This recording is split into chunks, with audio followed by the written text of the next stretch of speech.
The title of the episode, I think, will be uh, "What's in the Box."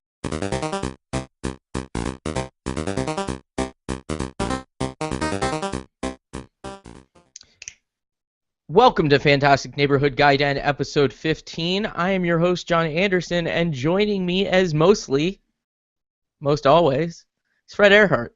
Hello, Most Fred. usualist. Hi, John. My most unusualist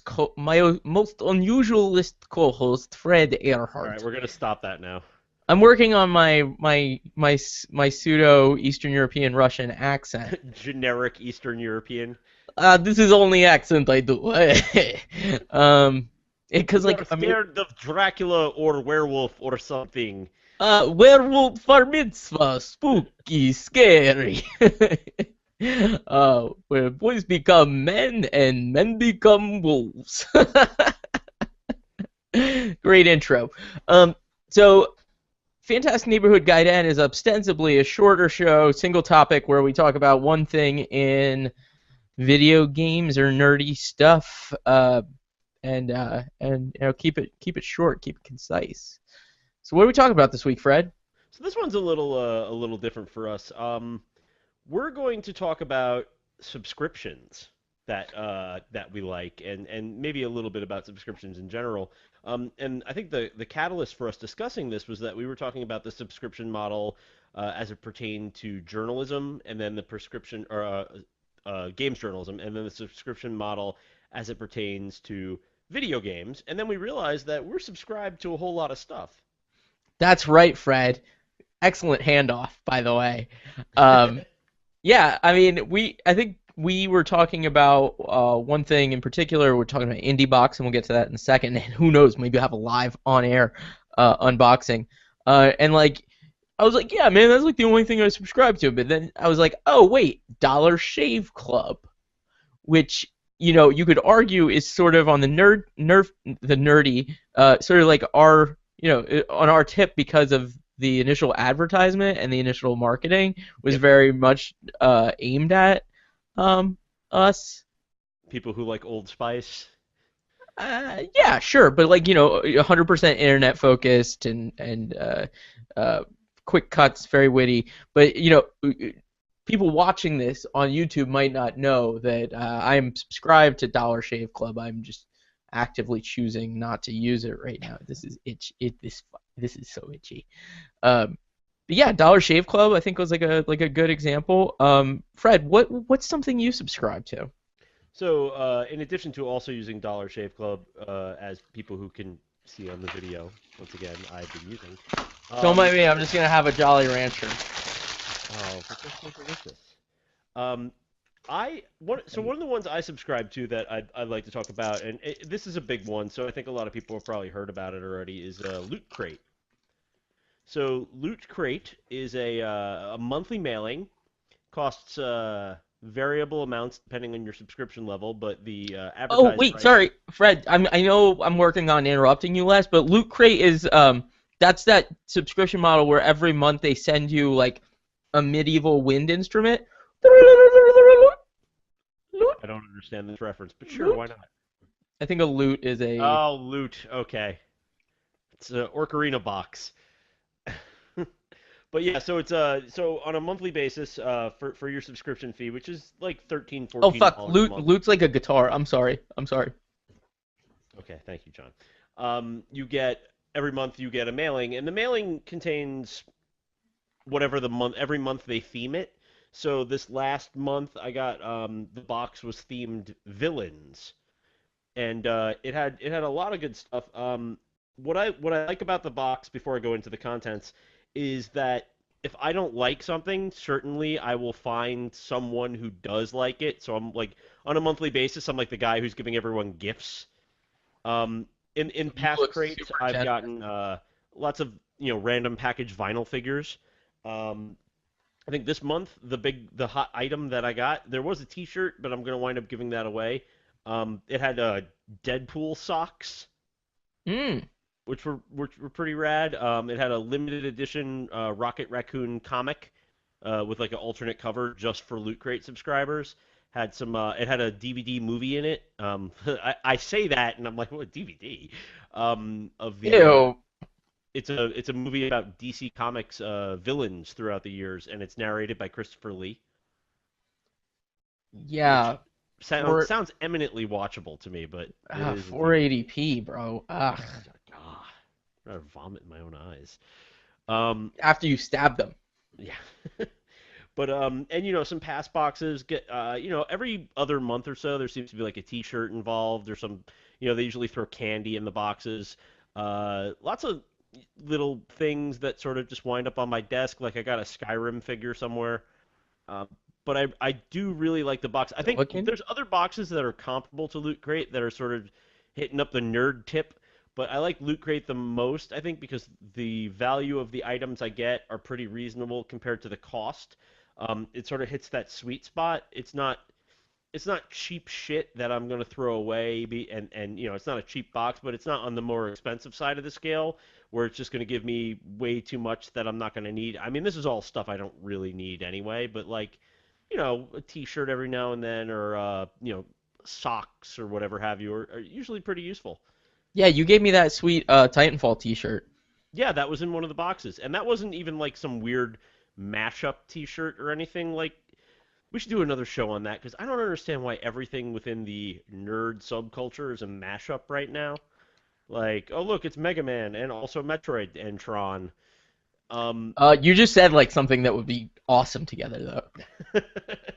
but yeah, there's been a lot of good stuff in that crate. I'm a yearly subscriber. I think the boxes come out. I think the joke is that they come out to $13.37 Uh, per shipment.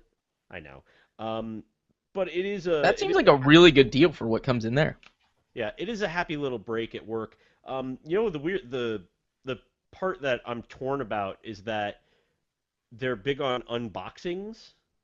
Like people make unboxing videos of their loot crates, but I will never watch them because I want to be surprised when I open my crate. I don't want to know what's in it. I think that's half Yeah. the fun. I think that's why we like them so much. No, totally. I totally agree with that. And I think that kind of goes into they are also big on unboxings. But the one I told you about really recently, IndieBox. Yeah. So for our video viewers, this is the second indie box for Scapegoat 2. And you can see I mean, it's kind of a hybrid between the NES box and the Mega Drive or Genesis box. And so what they do is every month, I mean, indie games, like their primary means of distribution is digital, right? Of Um, course.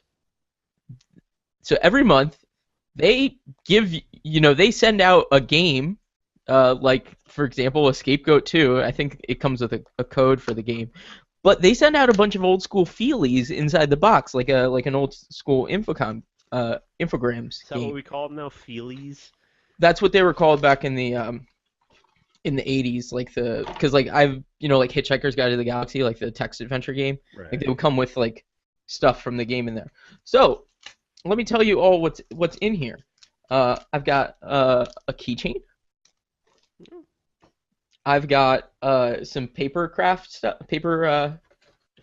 What do you call it? This is called paper craft, right? But like paper Papercraft. craft. Yeah, like where you cut it out and assemble it. Mm-hmm. Um. Sticker. Pretty nice sticker. I've got a just like your NES games came with. A map. No, that would be dope. But I'm sure for some games. But a Scapegoat 2 poster. So I put up at my office. An official indie box sticker, of course. Uh, the soundtrack, fucking instruction manual, bro. Oh, that's so sweet. Dude, like, I think like the last time I read an instruction manual was probably the last time I had to get a ride home from the mall, and like was opening my game in the car. It But was this is like probably it was probably a it wasn't even like a Xbox game or anything like that. It was probably like a 3DS title. no, it's probably like Gran Turismo 2. Oh, jeez. Um, yeah, this is great. And then, so I'm not gonna show my Steam key on air, but um, comes with a Steam key. And then, Fred, I'm not. Oh my God, is this what I think it is? So it's like a credit card sized uh the Scapegoat 2 thing, and I think it's a tiny ass USB drive. Okay, I don't Yeah, want it to should break it. be a USB with the game on it. How cool is that? Yeah, no, that is really cool. That's like less than $20 a month. That is a, I mean, when you consider the money we actually spend on titles anyway, that is a pretty damn good deal. I mean, because that game on Steam would probably be like, what, 10, 15 I bucks? don't know, it's something like that. But like, Yeah. okay, how do I do this USB thing, dude? Well, you plug it into your computer and then it gives you data. Okay, I feel like I'm breaking this. All right, well, leave it be. Okay, maybe it's not a USB thing. Maybe it's a thing. Like it feels like it's This is riveting to our audience, John. whatever. Okay, so that's IndieBox, and so I don't. I like we went through this little episode the other day, you and I. Like, I have this. This is right here. We know I paid for this. Uh, but like I have no fucking record of it. Like I tried to find my receipt, like because you were asking me A referral for a code. referral, right? So like I don't know when I subscribed to it or from where. Like I Can't got have it, it been showed up. can't have been that long. They've only done two mailings. It's IndieBox is really new. Yeah, I don't, dude. I have no idea. So then I subscribed again, and this is probably all on me. And like the email is totally there, so I don't fucking know. Eh, whatever.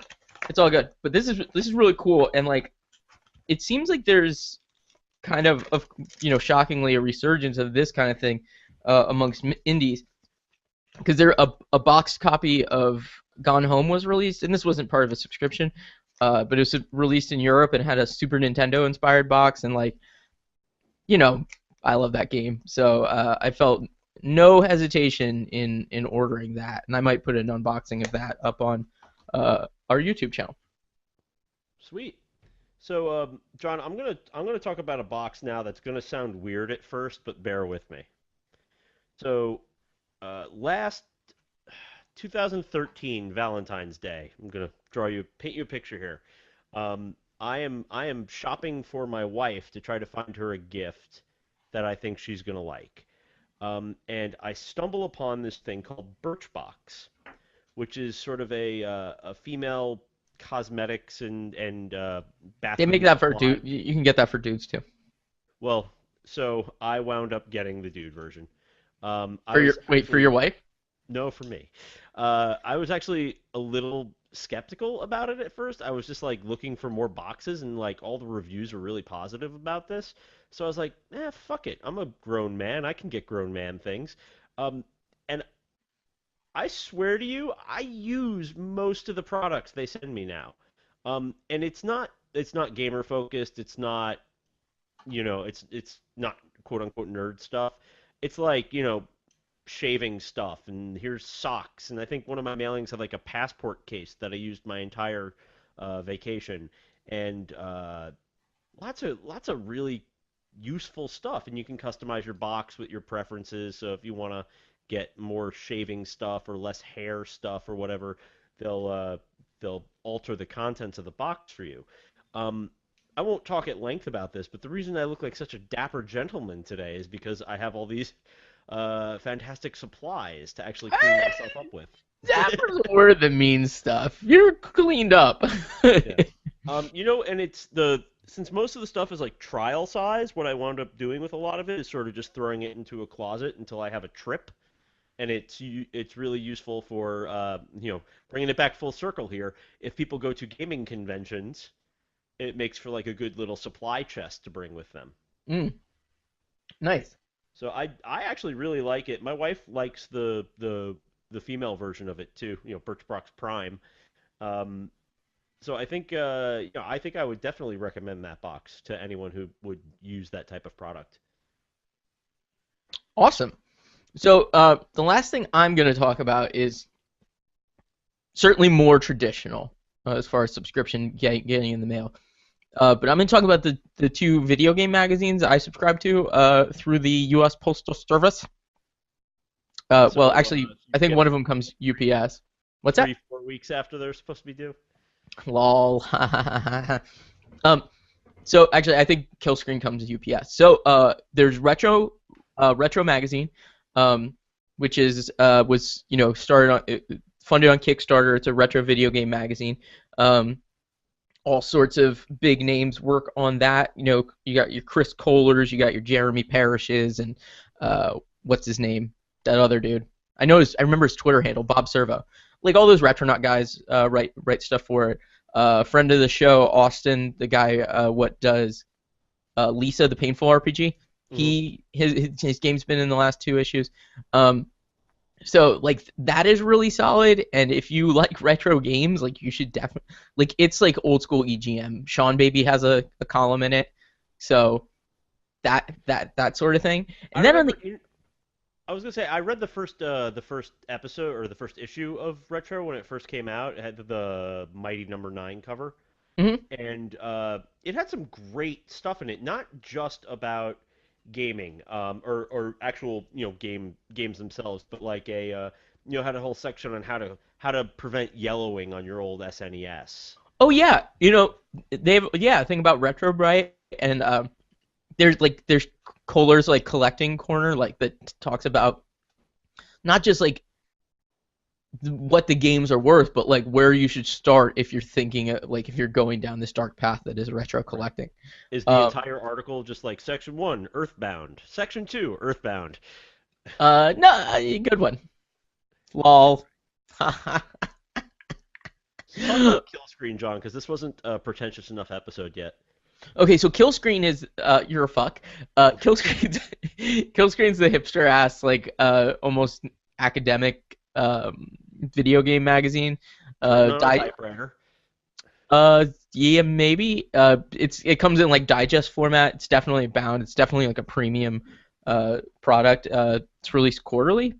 Um, all of their content I believe is available on their website, but it's certainly it's about games and it's about video games, but it's not always directly about them. It could be about experiences that relate to a video game or what an author was going through in their life while they were also playing this video game. Um, if you think about like Tom Bissell's chapter about like his cocaine problem and playing through GTA 4, that's something that could certainly be an issue. Or one author writing about uh, their experiences with anorexia and also playing through another GTA. So What it's was it's the about people who have problems playing GTA. Gotcha. Yeah, that Bissell article is not actually in it. They also did an interesting profile on that dude that created Leisure Suit Larry. And, like it's full of fantastic writing. It also turned me on originally to because somebody had written about um, Christine Love's earlier game called Analog: A Love Story, which is it's this game you experience the whole thing from like basically like a BBS terminal.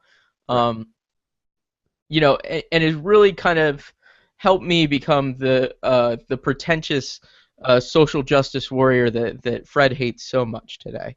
You didn't need that much of a push, really.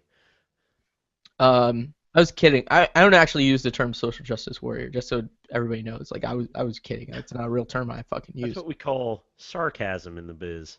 I don't know if you call it sarcasm, but irony. I don't know what either of those things are. Oh my god. Yeah. So that was my last one. Yeah, I don't. So right now, I don't subscribe to any other boxes. Dollar Shave Club, Loot Crate, Birchbox. I'm a retro subscriber as well. Um, I've been actually researching. There's so many of them right now, and this is sort of like a fledgling market.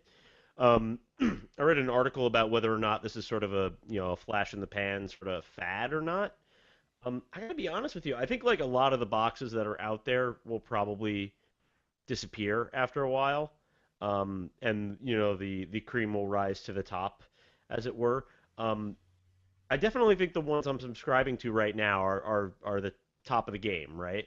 Um, there's some other stuff like where like similar to Loot Crate, but like I said, like I don't think they hit that sweet spot, and I don't think there's room enough for multiple competitors in that particular niche. But there's some other ones I'm looking at right now, like, and this is kind of like things are very cyclical because this reminds me of all those like wine and cheese of the month club and whatever have you. I mean, Yeah. there's literally a box service right now that's just socks. Hmm. Every Um, month they just send you socks. yeah, I think I have a friend who does that. Yeah. I mean, I think like as we move towards this all digital future, there's people like me and you that just like having things, Right. and of course a market is gonna appear to appease us. Because we also like convenience. Right. And Uh, we're also white males age 25 to 35 with disposable income, or at least oh I. my God, it's almost like the world is made for us. It's our oyster. But Everyone yeah, listens to me. or tries to. Anyway, yeah. So like, I mean, I like where this is going. Like, I like it's like something like Indie Box coming up is like, oh my God, like, oh, you know me, you get me. Yeah. So, Well, I also noticed, just to close the circle here, like I noticed that I think gaming is really looking at this model right now and going like this might be a good way to go because you used to have old subscription services like before World of Warcraft was free to play and all these MMOs used to have a monthly fee. Some of them still do, but very few. And then you have something like PSN or Xbox Live or even Ouya's new thing where you get every game for free. mhm. All of these are subscription models. Some of them have it's sort of like a one-time fee and then you get everything, or yearly fee and you get everything. A lot of the other ones are moving more towards the monthly or bi-weekly goodies, right? Like PSN, here's your free game for the month, stuff like that. And that sort of scratches the same itch that we have too, where it's just like we don't want to we don't want to have to go decide what game to play with all these all those available. Just give me one. We'll just do that one. Well, yeah, it's for that us hoarders who like get all those free games and never play them. Yeah, exactly. So, anyway, that was a great show about subscriptions. Yeah, So, so I oh think my God, you're fucking killing me. I'm I'm done. the you're. I thought I was the interrupter. No, I was just gonna say, if you're interested in any of these and you like us at all, we'll put the referral links for the services in the show post so you can check them out. Yeah, um, we totally will. None of mine have referrals, and you can use your Dollar Shave Club one. But for Fred Earhart, I am John Anderson, and this was Fantastic Neighborhood Gaiden 15. We will see you next